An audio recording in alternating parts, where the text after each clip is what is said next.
वीकेंडला मोठ्या प्रमाणात पर्यटक विशेषतः मुंबईकर हे वसई विरारच्या रिसॉर्टमध्ये जात असतात। मात्र गॅस तुटवडा असल्यानं आता इथल्या रिसॉर्ट मालकांनी चुलीचा पर्याय निवडलेला आहे। वसई विरारमधील सर्व हॉटेल्स सुद्धा आता चुलीवर जेवण बनवू लागलेले आहेत।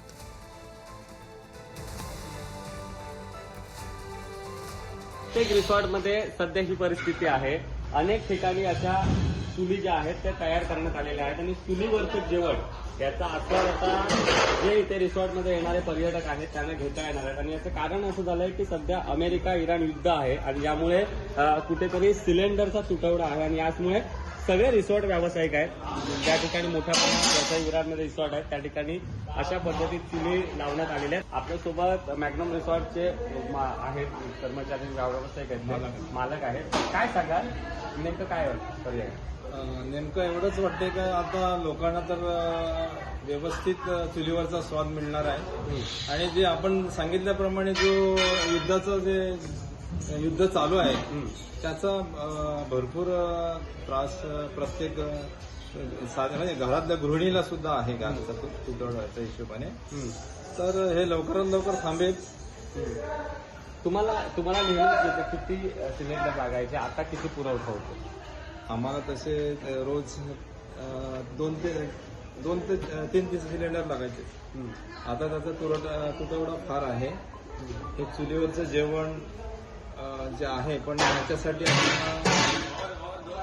लाकडं कमी आहेत। मग ती लाकडं कुठून उपलब्ध आहेत? सध्या मी लाकडं जे ज्यांच्याकडे अथॉरिटी जी आहे लाकडांची म्हणजे मिलमध्ये जे मिळतात तिथून आम्ही घेतो। पहिल्यापासून शेतकरी असल्यामुळे आम्हाला आजोबापासून वडिलांपासून आणि आतापर्यंत चुलीचा सवय आहे, त्याच्यामुळे आम्हाला सहज शक्य झालं। सुशांत सावंत, पुढार न्यूज, वसई। कोकण रेल्वे कॅन्टीनलाही गॅस तुटवड्याचा फटका बसलेला आहे। रत्नागिरी रेल्वे स्थानकाच्या कॅन्टीनमध्ये 37 पैकी 7 मेन्यू उपलब्ध आहेत, तर कोकण रेल्वेच्या इतर कॅन्टीनमध्येही ठराविक मेन्यूज उपलब्ध आहेत। व्यावसायिक एलपीजी सिलेंडरच्या तुटवड्याचा हा परिणाम आहे, तर रेल्वे प्रवाशांची गैरसोय टाळण्यासाठी रेल्वे कॅन्टीन मालकांचे प्रयत्न सुरू आहेत। व्यावसायिक सिलेंडर संपल्यानं आता चुलीचा आधार घेण्यात आलेला आहे। रत्नागिरी रेल्वे स्टेशनवरील मुख्य कॅन्टीनमध्ये आता चूल मांडण्यात आली आहे। रायगडपासून गोव्यापर्यंतच्या अनेक स्टॉल धारकांची हीच अवस्था आहे। मिसळ, इडली, वडापाव, डाळ भात, भाजी चपाती असेच मेन्यू आता रेल्वे कॅन्टीनमध्ये दिले जात आहेत।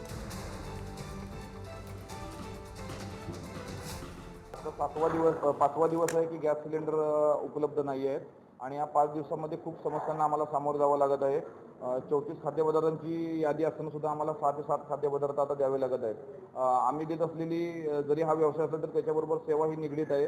त्यामुळं जिल्हाधिकारी साहेबांना आमची विनंती आहे की आपण थोडं इकडे लक्ष देऊन प्रवाशांची गैरसोय टाळण्यासाठी गॅसचा पुरवठा सुरळीत व्हावा यासाठी आम्हाला सहकार्य करावे, जेणेकरून आता शिमगा उत्सवाचे दिवस होते, जरी शिमगा उत्सव आटपला असला तरी पालखी अजून घरं घेण्याचा प्रकार चालू आहे गावागावामध्ये। त्यामुळे मुंबईतून येणारा चाकरमानी हा रत्नागिरी रेल्वे स्टेशनवर उतरत आहे। आजूबाजूच्या 3 तालुक्यातील लोक या रेल्वे स्टेशनचा आधार घेत आहेत, पण खाद्यपदार्थ उपलब्ध नसल्यामुळे खूप मोठी गैरसोय त्यांची होत आहे।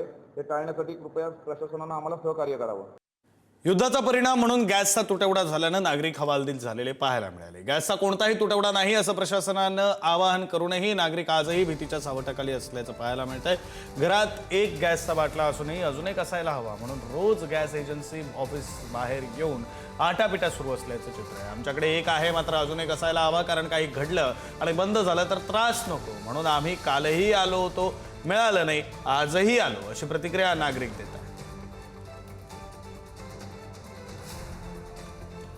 काल मी 12 वाजता आलेलो, आम्हाला इथे 6 वाजले पण ते गॅस भेटले नाही। टोकन दिलं त्यांनी 6 वाजता, उद्या यायला सांगितलेलं। म्हणजे आज आलो 9 वाजता पण अजून बाटला नाही भेटला। घरात काम आहे, तर मुलं होती ती भाजीवाली ती कशी सोडून आलो। किती दिवसापासून गॅस संपलेला आहे घरी? म्हणजे हा एक शिल्लक म्हणजे असं लपड आहे म्हणून कालपासून इथे नंबर लावायला लागेल। काय नाही, काल भेटलेच नाही बाटला, टोकन ते भरले तर ते 6 वाजता टोकन दिले त्यांनी। नागपुरात गॅस टंचाई आणि दरवाढी विरोधात शिवसेना ठाकरेंच्या शिवसेनेकडून आंदोलन करण्यात आलं। नागपुरातील संविधान चौकामध्ये हे आंदोलन करण्यात आलं। हातात बॅनर, पोस्टर घेऊन जोरदार घोषणाबाजी करण्यात आली।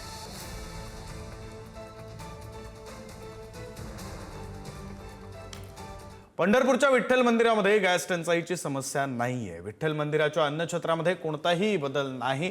विठ्ठल मंदिराला नियमित गॅस पुरवठा सुरू आहे. विठ्ठल रुक्मिणी मंदिर समिती आणि गॅस एजन्सीची बैठक संपन्न झाली आहे. बैठकीमध्ये अन्नछत्रात अन्न शिजवण्यासाठी गॅसची कमतरता भासणार नाही असा निर्णय घेण्यात आला आहे. भविष्यात युद्धजन्य परिस्थितीमुळे जर गॅसचा तुटवडा जाणवला तर अन्नछत्रामध्ये अन्न शिजवण्यासाठी पारंपरिक पद्धतीचा म्हणजे चुलीवर आणि डिझेलच्या शेगडीच्या माध्यमातून अन्न शिजवलं जाणार आहे. महिन्याभराला जवळपास आपल्याला 150 ते 150 गॅस टाक्यांची आवश्यकता असते. सध्या सुरळीतपणे पुरवठा सुरू आहे. आपल्याकडं आपण अन्नछत्र हे कुठल्याही भाविकाकडून कुठल्याही प्रकारची देणगी न घेता देत असतो. त्यामुळं आपल्याकडं घरगुती गॅसचा जो पुरवठा आहे तो अतिशय सुरळीतपणे सुरू आहे. आणि जर आता जी युद्धजन्य परिस्थिती आहे त्या परिस्थितीत जर अजून भविष्यात जर काही अडचणी आले तर मंदिरे समितीमार्फत इतरही इंधनाचा वापर किंवा पर्यायी जी व्यवस्था असेल ती सुद्धा केली जाईल. रत्नागिरीमध्ये गॅस एजन्सीच्या बाहेर पुन्हा ग्राहकांच्या रांगा लागलेल्या आहेत. घरगुती एलपीजी गॅस सिलेंडर नोंदवण्यासाठी ग्राहकांनी रांगा लावल्यात. सलग 7व्या दिवशी गॅस एजन्सीच्या बाहेर मोठी गर्दी आहे. घरगुती गॅस सिलेंडर बुकिंगचे नियम बदलल्यानं नागरिक आक्रमक झाले.